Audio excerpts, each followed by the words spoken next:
Hello friends, welcome to Subhada kitchen. நம்ம இன்னைக்கு என்ன ரெசிபி பார்க்க போறோம்னா பாசிப்பருப்பு பாயாசம் செய்கிறது தான் பார்க்க போகிறோம்.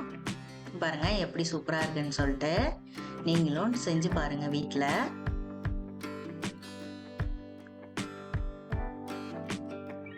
தேவையான பொருட்கள் இங்கே கொடுத்துருக்கேன்.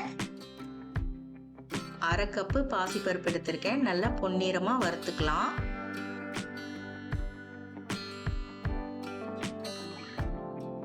இந்த மாதிரி வறுத்தா போதும்.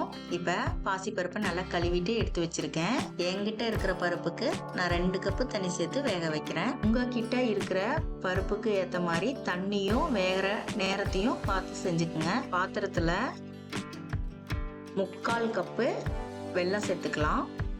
1/2 கப்பு தண்ணி சேர்த்துக்கலாம். பாகு பதமெல்லாம் தேவையில்லை.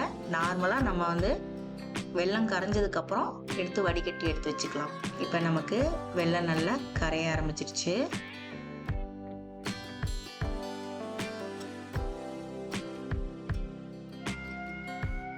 இப்போ வடிகட்டி எடுத்து வச்சுக்கலாம்.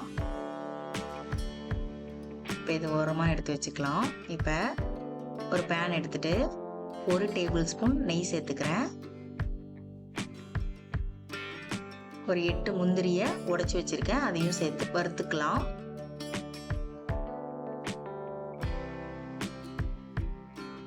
பொன்னிறமாக வறுத்துக்கலாம்.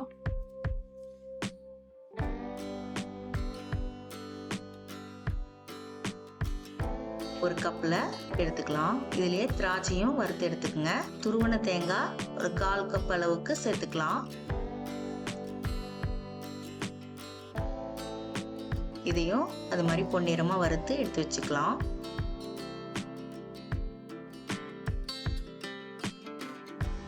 பருப்பு நல்லா வெந்து வந்திருக்கு.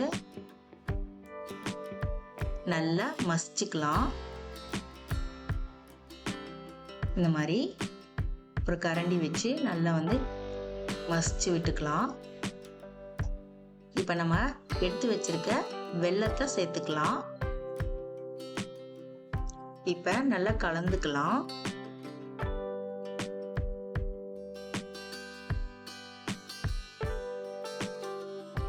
அரை டேபிள் ஸ்பூன் ஏலக்காய் தூள் சேர்த்துக்கலாம்.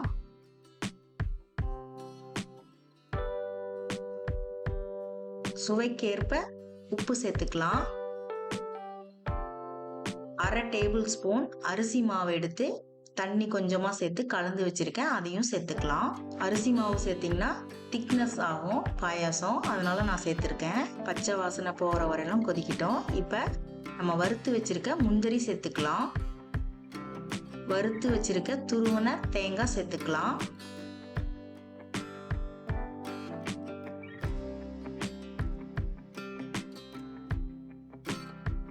வறுத்து வச்சிருக்க திராட்சையும் சேர்த்துக்கலாம். நல்லா கலந்துக்கலாம். இப்போ நல்லா கொதிச்சு வந்துருச்சு. 1/2 கப் தேங்காய் பால் சேர்த்துக்கலாம். தேங்காய் பால் சேர்த்து ரொம்ப கொதிக்கணும்னு இல்லை. கொதிக்க விட்டோம்னா அதில் இருக்க சத்தெல்லாம் போயிடும். அதனால கொதிக்க விடாதீங்க. இந்த மாதிரி ஸ்டேஜில் நம்ம ஸ்டவ்வை ஆஃப் பண்ணிக்கலாம். வேறொரு பவுலில் மாற்றிக்கலாம். இப்போ சுவையான சத்தான பருப்பு பாயாசம் ரெடி ஆயிடுச்சு. அழகுக்காக தேங்காய் துருவல் சேர்த்துக்கிறேன்.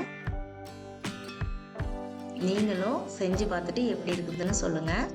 மறக்காமல் சுபதா கிச்சனுக்கு லைக் பண்ணுங்கள், ஷேர் பண்ணுங்கள், கமெண்ட் பண்ணுங்கள், சப்ஸ்கிரைப் பண்ணுங்கள். தேங்க்யூ.